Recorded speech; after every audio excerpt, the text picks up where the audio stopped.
नमस्कार दोस्तों। आज का हमारा जो टॉपिक है वो राजस्थान जीके से है, जहां हम बात करेंगे राजस्थानी भाषा, साहित्य तथा राजस्थानी बोलियों के बारे में। यानी कि राजस्थानी भाषा, साहित्य एवं बोलियां, ये आज का हमारा टॉपिक है, जहां हम बात करेंगे 40 और मोस्ट इंपॉर्टेंट ऐसे क्वेश्चंस जो कि बार बार एग्जाम्स में रिपीट हुए हैं, पास्ट में भी रिपीट हुए हैं और फ्यूचर में उनके आने की पूरी पूरी संभावना है। तथा चुन चुनकर और जो मोस्ट इंपॉर्टेंट प्रश्न और जिस हिसाब से वो बन सकते हैं उस तरीके से हमने उन प्रश्नों को बनाया है। तो आपसे रिक्वेस्ट है कि आप वीडियो को पूरा देखिएगा। तो चलिए शुरू करते हैं। सबसे पहले प्रश्न संख्या 1, राजस्थानी भाषा को और राजस्थानी कहकर सर्वप्रथम किसने संबोधित किया था? तो राजस्थानी भाषा को सर्वप्रथम राजस्थानी कहकर और जॉन अब्राहम ग्रियर्सन ने संबोधित किया था। इसके बाद प्रश्न संख्या 2, मारवाड़ी राजस्थान के किस क्षेत्र में बोली जाने वाली मुख्य बोली है? तो मारवाड़ी जो है वो पश्चिमी राजस्थान की मुख्य बोली है। आगे बढ़ते हैं। प्रश्न संख्या 3, राजस्थान हिंदी ग्रंथ अकादमी कहाँ स्थित है? यानी कि राजस्थान हिंदी ग्रंथ अकेडमी जो है वो जयपुर जिले में स्थित है। इसके बाद प्रश्न संख्या 4, किस राजस्थानी लेखक द्वारा भारतीय लिपि का शास्त्र नामक पुस्तक लिखी गई? भारतीय लिपि का शास्त्र, ये एक पुस्तक का नाम है। तो ये लिखी गई है पंडित गौरीशंकर हरिचंद ओझा के द्वारा। क्लियर? इसके बाद प्रश्न संख्या 5, हाड़ौती बोली का प्रसार राजस्थान के किस जिले में सर्वाधिक है? हाड़ौती बोली किस जिले में सर्वाधिक बोली जाती है? तो वो है झालावाड़। क्लियर? प्रश्न संख्या 6, कवि सूर्यमल मिश्रण की रचनाएं किस भाषा में हैं? तो कवि सूर्यमल मिश्रण जो है वो हाड़ौती भाषा में लिखते थे। प्रश्न संख्या 7, लिंग्विस्टिक सर्वे ऑफ इंडिया के लेखक कौन हैं? George Grierson. ये वही जॉर्ज ग्रियर्सन हैं जिन्होंने सर्वप्रथम राजस्थानी भाषा हेतु राजस्थानी शब्द का प्रयोग किया था। इन्होंने एक पुस्तक लिखी थी जिसका नाम था लिंग्विस्टिक सर्वे ऑफ इंडिया, यानी कि इंडिया की भाषाओं का सर्वे, इंडिया का जो भाषाओं के आधार पर सर्वे, लिंग्विस्टिक सर्वे ऑफ इंडिया नामक पुस्तक जॉर्ज ग्रियर्सन ने लिखी थी।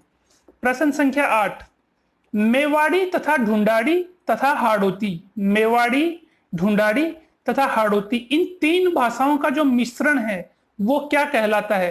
तो इन तीनों भाषाओं का मिश्रण जो है वो खैराड़ी कहलाता है। इसमें कौन कौन सी भाषाएं आती हैं?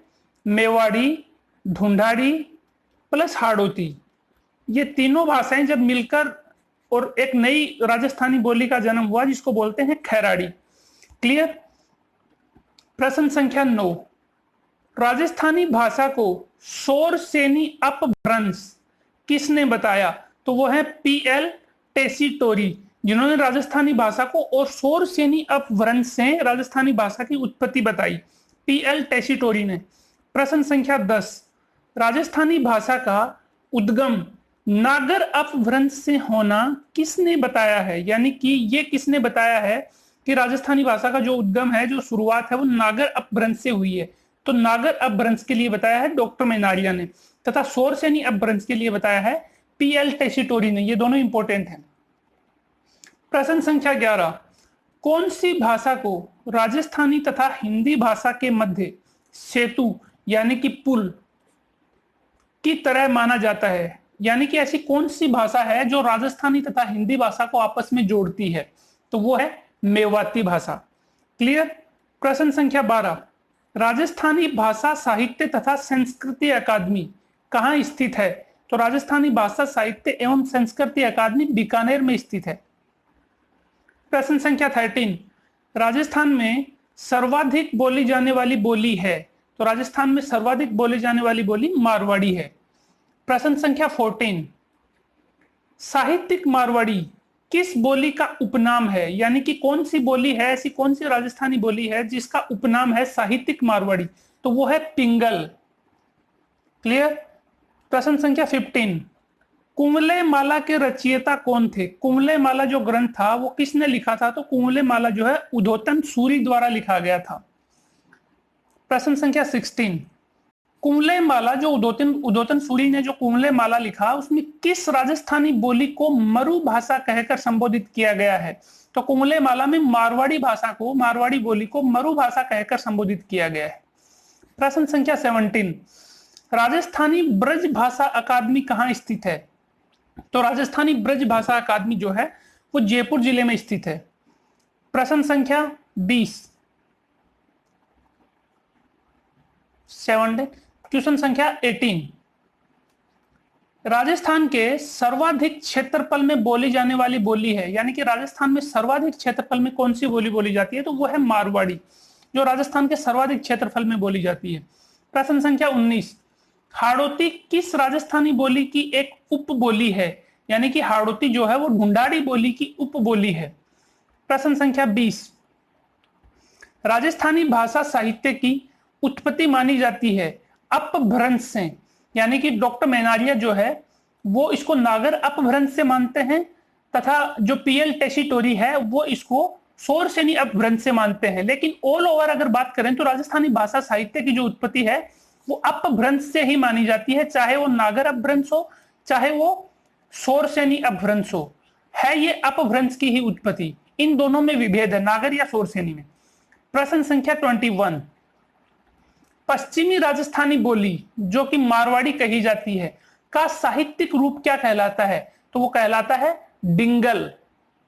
पूर्वी राजस्थानी बोली जो है उसका साहित्यिक रूप कहलाता है पिंगल, तथा पश्चिमी राजस्थानी बोली मारवाड़ी का साहित्यिक रूप कहलाता है डिंगल। पिंगल किस राजस्थानी बोली का साहित्यिक रूप है? तो देखिए हमने अभी बात की, पूर्वी राजस्थानी बोली तथा ब्रज भाषा इन दोनों का सम्मिश्रण रूप है जो वो पिंगल कहलाता है। पूर्वी राजस्थानी तथा ब्रज भाषा का जो मिश्रण है वो पिंगल के नाम से जाना जाता है। क्लियर? प्रश्न संख्या 23, राजस्थानी भाषा की लिपि जो कि मोटे तौर पर हिंदी की देवनागरी लिपि से मेल खाती है, यानी कि समानता रखती है, को अलग से किस नाम से जाना जाता है? राजस्थानी भाषा की लिपि जो कि मोस्टली देवनागरी लिपि जो है हिंदी की उससे सिमिलर है, इसको राजस्थानी भाषा की लिपि को अलग से किस नाम से जाना जाता है? तो वो है महाजनी लिपि या फिर बनियावटी लिपि। महाजनी लिपि बोल सकते हैं या फिर बनियावटी लिपि भी इसका एक उपनाम है। प्रश्न संख्या 24, राजस्थानी साहित्य का स्वर्ण काल माना जाता है। तो राजस्थानी साहित्य का जो स्वर्ण काल है वो सन 1700 से लेकर और सन 1900 तक माना जाता है। क्लियर? प्रश्न संख्या 25, नेह तरंग के रचयिता किस राजपूती शासक को माना जाता है? तो नेह तरंग जो है वो राव बुद्ध सिंह द्वारा लिखी गई थी। बीकानेर के जो राव बुद्ध सिंह थे उन्होंने नेह तरंग लिखा था। प्रश्न संख्या 26, चेतावनी रा चुंगट्या किसकी रचना है? तो चेतावनी रा चुंगट्या जो है केसरी सिंह बारहट द्वारा लिखी गई थी। प्रश्न संख्या 27, प्रसिद्ध राजस्थानी कविता पाथल और पीथल के रचयिता कौन थे? तो पाथल और पीथल जो है कन्हैयालाल सेठिया ने लिखी थी। क्लियर? प्रश्न संख्या 28, गोडवाड़ी बोली का संबंध राजस्थान के किस क्षेत्र विशेष से है? तो गोडवाड़ी जो है वो सिरोही जिले में बोली जाती है। प्रश्न संख्या 29, मारवाड़ी बोली का विशुद्ध रूप राजस्थान के किस जिले में सुनने को मिलता है? जोधपुर तथा समीपवर्ती क्षेत्रों में। और मारवाड़ी जो भाषा है राजस्थान की बोली उसका विशुद्ध रूप सुनने को मिलता है, शुद्ध रूप से बोली जाती है। प्रश्न संख्या 30, राजस्थान राजभाषा अधिनियम कब पारित किया गया? तो राजस्थान राजभाषा अधिनियम जो है वो सन 1967 में पारित किया गया था। प्रश्न संख्या 31, देखिए बहुत इंपॉर्टेंट है, आपको कुछ याद भी आएगा। 4 बांस 32 गज अंगुल अष्ट प्रमाण वीर भाव से युक्त यह उक्ति किस कवि ने लिखी थी?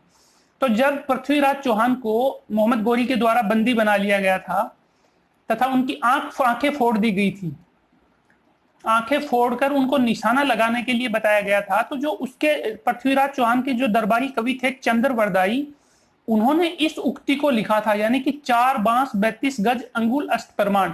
इसके माध्यम से उन्होंने पृथ्वीराज को बताया था कि मोहम्मद गोरी जो है कितनी दूरी पर और किस दिशा में बैठा है, ताकि वो उस पर निशाना लगा सके। उसके लिए उन्होंने ये उक्ति कही थी, 4 बांस 32 गज अंगुल अष्टप्रमाण, चंद्र बरदाई। राजस्थानी हिंदी संक्षिप्त शब्दकोश के रचयिता कौन थे?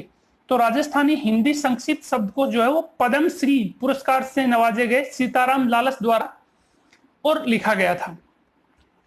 अगला प्रश्न, प्रश्न संख्या 33। जागती ज्योत नामक राजस्थानी भाषा की पत्रिका का संपादन किया जाता है। जागती ज्योत जो है वो किसके द्वारा संपादित की जाती है? तो वो है राजस्थानी भाषा एवं साहित्य अकादमी बीकानेर के द्वारा, और जागती ज्योत नामक राजस्थानी पत्रिका निकाली जाती है या संपादन किया जाता है। प्रश्न संख्या 34। प्रसिद्ध साहित्यिक रचना बेली कर्षण रुक्मणी री के रचनाकार कौन थे? तो बेली कर्षण रुक्मणी री जो है वो पृथ्वीराज द्वारा लिखी गई थी। प्रश्न संख्या 35। प्रथम अंग्रेजी इतिहासकार जिसने सर्वप्रथम राजस्थान की जागीरदारी व्यवस्था पर लेख लिखा था वो कौन थे? तो वो थे कर्नल जेम्स टोड। इन्होंने सर्वप्रथम राजस्थान की जागीरदारी व्यवस्था पे और एक लेख लिखा था। प्रश्न संख्या 36। राजस्थान में जन्मे संस्कृत भाषा के प्रसिद्ध कवि कौन थे? कवि माघ, जो कि संस्कृत भाषा के प्रसिद्ध कवि थे तथा जिनका जन्म राजस्थान में हुआ था। प्रश्न संख्या 37। राजस्थान का अबुल फजल किसे कहा जाता है? मोहतोड़ नैणसी को राजस्थान का अबुल फजल कहकर संबोधित करते हैं। प्रश्न संख्या 38। रूसी कथाओं का राजस्थानी अनुवाद क्या कहलाता है?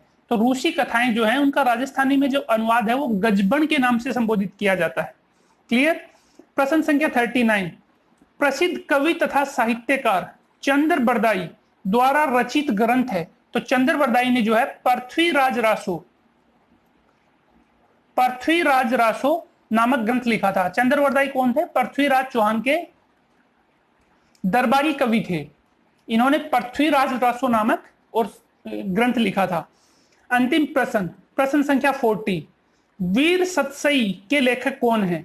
वीर सतसई जो है सूर्यमल मिश्रण के द्वारा लिखा गया था। तो ये थे राजस्थानी भाषा साहित्य एवं बोलियों से संबंधित 40 महत्वपूर्ण प्रश्न जो हमने छांट कर जिनको सम्मिलित किया है। ये प्रश्न बहुत ही ज्यादा इंपॉर्टेंट है। आप इस वीडियो को पूरा देखिएगा तथा अगर पसंद आए तो इसको आगे से आगे अपने दोस्तों में भी शेयर कीजिएगा ताकि वो भी इसका फायदा उठा सकें। बहुत बहुत धन्यवाद।